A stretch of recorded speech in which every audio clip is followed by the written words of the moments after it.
জানে না কোরআনের দুশমন দেখে যারে ভয় পায়, কোরআনের দুশমন দেখে যারে ভয় পায়, দূর যায় নির্ভীক উঁচু শির।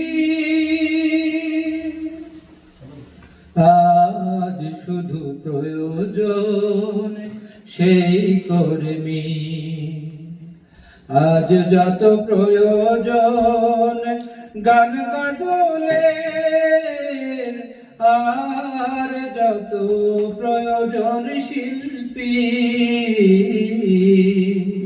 তার চেয়ে প্রয়োজন সংগ্রামী আর সিংহ সাহসী।